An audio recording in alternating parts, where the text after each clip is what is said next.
Andhra bank, Canara bank, SBH, SBI, ICICI corporation, Axis bank, Vijaya bank, Grameena Vikas bank గిట్లా మస్తు బ్యాంకులు ఉంటాయి. కానీ భూమి బ్యాంకు గురించి ఎప్పుడన్నా విన్నారా? సేమ్ పైసల బ్యాంక్ అసుంటిదే, కాకుంటే పైసలు ఇయ్యది, భూమి ఇస్తుంది.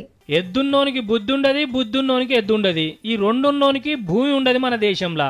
అందుకే కేంద్రంలో నీతి ఆయోగోళ్ళు అంటే ముఖ్యమంత్రుల సంఘపోళ్ళు మంచి ఉపాయం చేసిర్రు. పైసల బ్యాంకు, పాల బ్యాంకు, కండ్ల బ్యాంకు, రక్తం బ్యాంకులు పెట్టినట్టే భూమి బ్యాంకును పెట్టి ఈ దేశంలో వ్యవసాయానికి జీవిగంజి పోయాలని యోచన చేస్తున్నారు.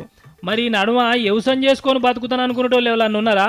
అగో అసోంటోళ్ళంతా భూమిని ఉత్తగా పడా ఉంచకుండా పైసలు బ్యాంకులో దాచుకున్నట్టే వాళ్ళ భూమిని ల్యాండ్ బ్యాంకులో దాచుకోవచ్చు. చేత చేసుకొని బతుకుదాం అనుకున్న వాళ్ళు అప్లై చేసుకుంటే బ్యాంకు వాళ్ళు ఆ భూమిని కౌలుకి ఇస్తారన్నట్టు. అసలు దారికి కొన్ని పైసలు ఇచ్చి బ్యాంకు వాళ్ళు కొన్ని ఉంచుకుంటారట. మంచిగా ఉన్నది కదా ఈ ఉపాయం. అప్పిచ్చేది భూమే కాబట్టి ఎగ్గొడతారన్న భయం కూడా ఉండదు.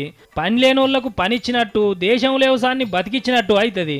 కానీ రుణాలిచ్చి మాఫీ చేసినట్టు ల్యాండ్ బ్యాంకులో భూమి తీసుకొని చెడిపోయినళ్లకు కౌలును క్యాన్సిల్ చేసి పట్టాలిచ్చే ఉపాయం చేస్తారా సార్లు అని అడుగుతున్నారు భూమి కోసం ఎదురు చూసే రైతు కూలీలు.